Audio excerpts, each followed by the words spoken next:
Galactic Council Space, peaceful sector near the rim. The story opens aboard the peaceful trading vessel Harmony's Light, carrying delegates from the gentle Velani species to a diplomatic summit. Captain Kira, a seasoned Velani trader, receives. Routine cargo manifests when her communications officer picks up something unusual. A weak distress signal from an unknown sector. The signal is strange, using primitive radio waves instead of quantum communication. The message is simple but desperate. This is Earth Defense Command.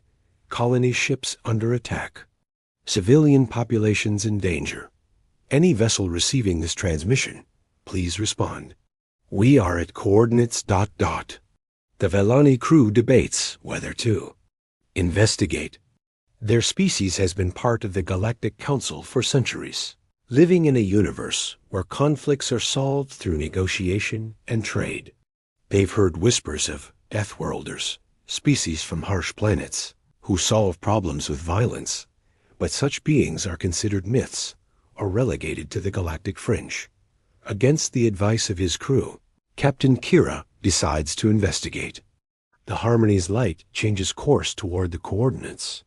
As they approach, they find devastation, burning colony ships, debris fields, and the aftermath of a brutal attack by the Devourers, a machine intelligence that consumes organic life. For fuel, the Velani ship barely escapes as Devourer scouts detect them.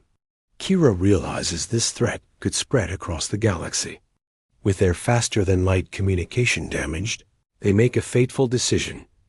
Respond to the primitive Earth signal and make contact with these unknown Deathworlders. The part ends with Kira transmitting back to Earth. Unknown vessels. This is Captain Kira of the Galactic Council. We have witnessed the threat you face. Help is coming. Asterisk Earth Defense Command, Luna Station Admiral Ross of Earth Defense Command stares at the impossible message on his screen. Humanity has been alone in the galaxy for centuries, expanding slowly through colony ships and generation vessels. Now, aliens are talking to them. The human response is swift and practical. Within hours, a diplomatic team led by Ambassador Cole and flanked by General Kane's military observers prepares for humanity's first alien contact. The meeting is arranged at neutral coordinates in space. When the Velani ship arrives, both species are shocked by what they see. The Velani are tall, graceful beings with crystalline features who communicate in musical tones. To them, the humans appear compact, dense, and radiating a barely contained energy that makes them nervous. During the initial meeting, cultural differences become apparent. The Velani explain their peaceful society, advanced technology, and the Galactic Council's method of resolving disputes through discussion and economic pressure. They describe the Devourer threat as unprecedented in their history. The humans listen politely. Then General Kane asks practical questions. How many ships do they have? What are their weapons capabilities? How fast can they move? What are their weak points? The Velani are disturbed by this immediate focus on warfare. Ambassador Cole tries to smooth things over, but Captain Kira notices something unsettling. Even the human diplomat thinks in terms of tactical advantages and strategic planning. When the Velani mention that the Galactic Council has been debating a response to the Devourers for months without action, the humans exchange glances. General Kane asks simply, how long until they reach populated systems? Perhaps a year, maybe 2 if they maintain their current expansion rate. Captain Kira replies. Admiral Ross, attending via quantum link, delivers humanity's response. We'll have a fleet ready in 3 months. Send us everything you know about these Devourers. The part ends with the Velani ship departing, its crew deeply unsettled by humanity's casual acceptance of large-scale warfare and their terrifying efficiency in preparing for it. Asterisk. Various human worlds and military installations across human space. Ancient protocols activate. The emergency defense mobilization hasn't been used since the colony wars 2 centuries ago.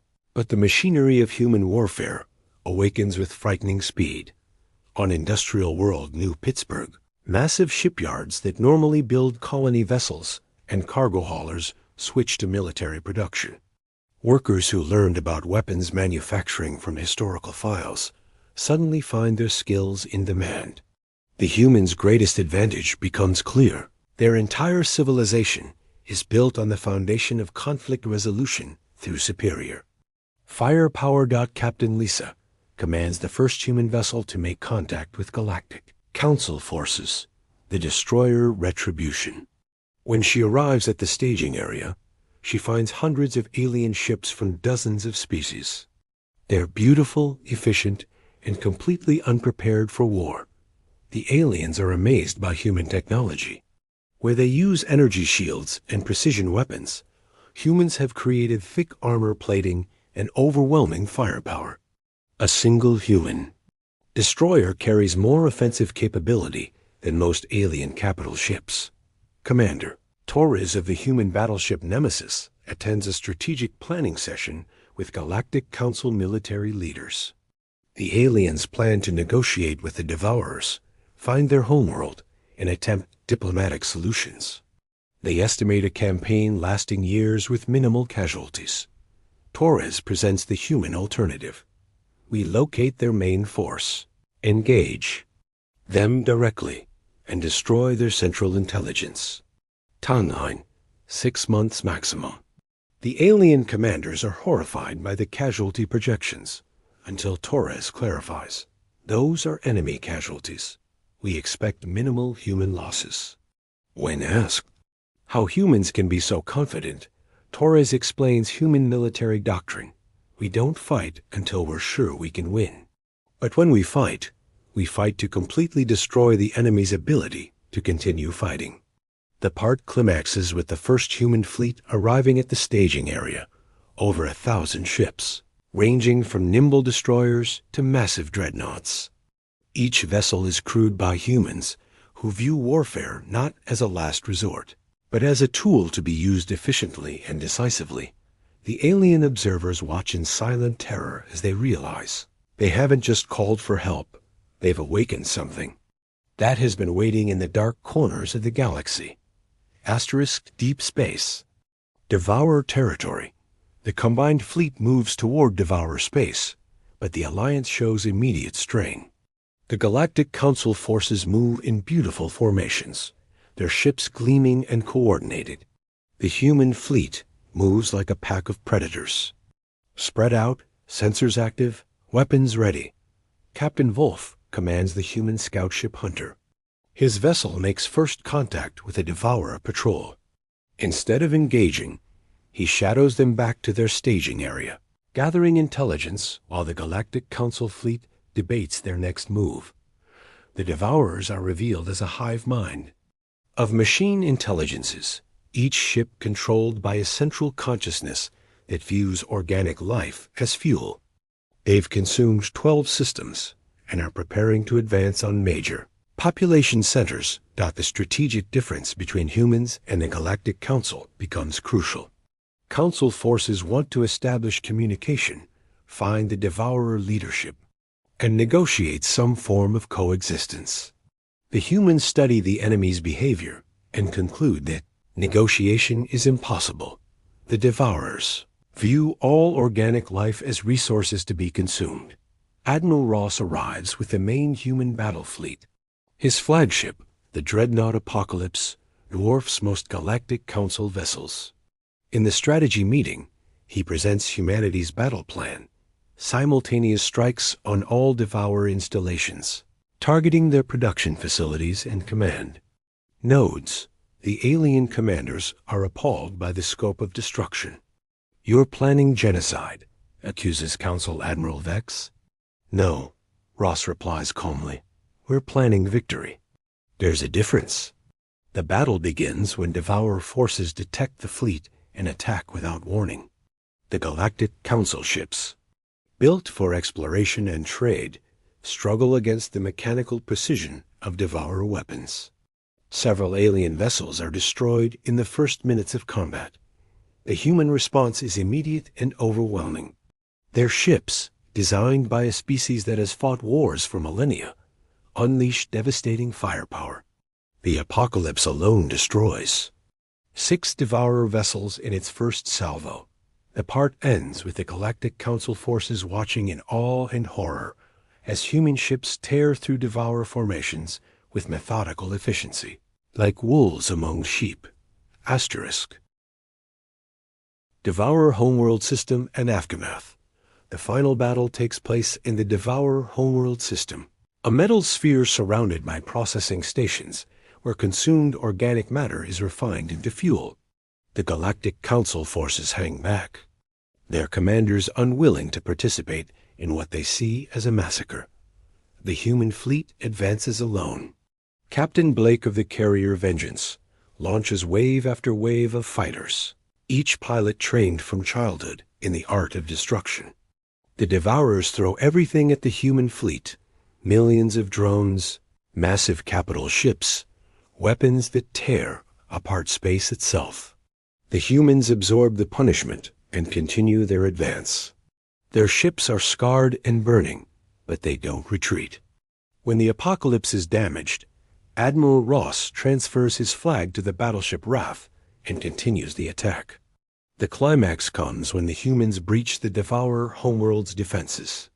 Instead of occupying the metal planet, they do something that shocks their alien allies. They destroy it completely. The massive sphere cracks and burns, its central intelligence screaming across all frequencies before falling silent forever. In the aftermath, the human fleet systematically hunts down every remaining Devourer ship and facility. They don't take prisoners because there are no individuals to capture, only a mechanical intelligence that views all organic life as food. The Galactic Council ships arrive to find empty space where the Devourer Empire once existed. Not a single enemy vessel remains. The threat that had terrified the galaxy for months has been eliminated in less than a week of actual combat.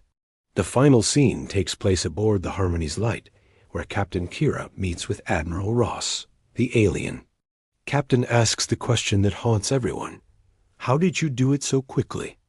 Ross's answer reveals the fundamental truth about humanity. Captain, your people have had peace for so long, you've forgotten what war actually is. We never forgot.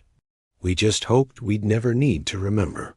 As the human fleet departs, the Galactic Council faces a new reality. The galaxy is safe from the Devourers, but now they know that somewhere in the darkness, there exists a species so efficient at warfare that they can eliminate threats others consider unstoppable. The story ends with humanity returning to their own space, having solved the galaxy's problem in the most human way possible, through overwhelming force applied with surgical precision. The aliens are left to wonder whether they should be grateful for their salvation or terrified of their saviors. Theme: the story explores the concept that sometimes peace can only be maintained by those willing and able to wage perfect war. It questions whether civilization's greatest protectors might also be its greatest potential threat. Asterisk.